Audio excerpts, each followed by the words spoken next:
ምን እየሰራችሁ ልጆቻችሁ እየሞቱ ነው ምን እየሰራችሁ ለምን ረፍት አንነሳቸውም አባቶቻችን በቪዲዮ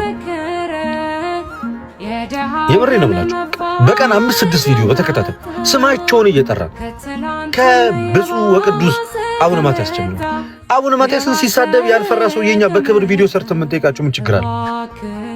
እሱን እንኳን እኮ ቤተክርስቲያን ድሮም ለሚያዋርዳት ነው የምትሆነው። ወርግጥ እንደዛም ወልጯቸው እንኳን ይሄው ቦታ ሰጥተው ቦሌ መሀል ላይ አስቀምጠውታል። እኛ ግን በስነ ምግባር ስማቸውን እየጠራ ሊስት አድርገን ማለት ነው እንዲ መኪና ተሰጥቷቸው ማረፊያ ተሰጥቷቸው የላመ ጣመ እየበሉ እንደዚህ እየኖሩ ያሉት ከየህዝቡ በሚሰበሰበው ሳንቲም አስራት በኩራት በተለያየ አይነት ነገር አማው በሚገባው እነሱ ራቫፎራቸውን ቪኤታቸውን አዳዲስ ኒሳን ፓትሮላቸውን ለሹፌሩም ጭምር ቤታቸው ሁሉ ነገራቸው በቃ በጣም ፏ ብሎ ነው የሚኖሩ።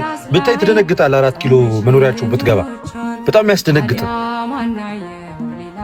መንግስት እንዲ አልልም፣ የኦሮሚያ ክልል እንደዚህ አልልም። እንደዚህ ሀገር ሊቀ ጳጳስ ምን እየሰራችሁ ስማቸውን እየጠራው ነው የምናገረው።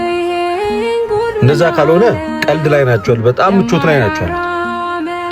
አንድ ሰከንድ አልፈጀባቸውም እኮ ተደዋውሎ ሲሰበሰቡ ኦሮሚያ ቤተ ክህነት ላይ ህገወጥ ጳጳስ ወይም ህገወጥ ጵጵስና እንትን አለ ሲባል እኮ ማለት ነው በአንድ ስልክ እኮ ነው ከያሉበት እኮ በፍጥነት ነው የመጡት። አንድ ሲበሩ ነው የመጡት። ወዲያው አይደል ያወገዟቸው። የወንበር ጉዳይ ነው፣ ከባድ ነው። አሁን ደግሞ ሰው ነው እየሞተ ያለው። እኔ በእኔ በኩል የኔ ሐሳብ ይሄ ነው። ይሄ ማላዘኑ ምንም አይፈጥርም። ይሄንንም ላይ ቢስሙት አይስሙትም አናቅም። የኛ ወሬም የትም አይደርስም። ግን ለነገ ለታሪክ ተወቃሽ እንዲሆኑ ስማቸውን እየጠራን እንጠይቃቸው ባይ ነኝ። እኔ ከነገ ጀምሮ ጀምራለሁ ባለኝ ሐሳብ። በእኔ ሐሳብ የምትስማሙ ከሆነ ለብፁዕ አቡነ ሳዊሮስም ስማቸውን እየጠራን በቀጥታ ቪዲዮ እንዲደርሳቸው ማድረግ ለአዲስ አበባ ሀገረ ስብከት ለስራ አስኪያጅ ለማን ለ10 ምናምን ለ30 ምናምን ጳጳሳት ማለት ነው። እኔ እንደዛ ነው እቅዴ። እግዚአብሔር ይርዳን። ከዛ ውጪ ሌላውን ነገር እንደው መድኃኔዓለም ምን እንደሚያደርግ አናውቅም። ተአምር የሚሰራ አምላክ እንዳለን እናምናለን። ያ ህዝብ ግን እኔ ያቺ ህፃን ልጅ ራሱ እስከዛ ድረስ አይኔ ላይ ናት ያለችው፣ እዛ ያሳከምናት ማለት ነው። አብርሽ በአካል ነበር አብሮኝ በሰዓቱ ቪዲዮም ስንቀርጻት ለህዝቡ ያለው ሁኔታ ስናሳይ ሄደን ስናይ እሱ ብቻ አይደለም አሰቦት ላይ ራሱ ያን አደጋ የደረሰበትን ልጅ አዳማ ኃይለ ማርያም ሆስፒታል ሄደን ስናይ በጣም የሚዘገነን ነበር።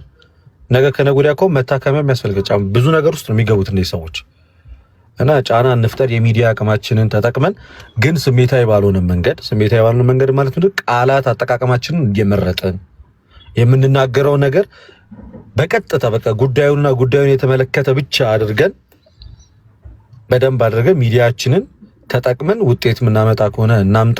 ጫና መፍጠር ምንችል ከሆነ ጫና እንፍጠር። በየትኛው ሚዲያ ተደራሽ እንዲሆን ቢያንስ ይወራ፣ በቃ በደንብ ይወራና ሌላውን ነገር ከእግዚአብሔር ጋር ደግሞ እንመለከተዋለን። ሰላም ደሩልኝ ቤት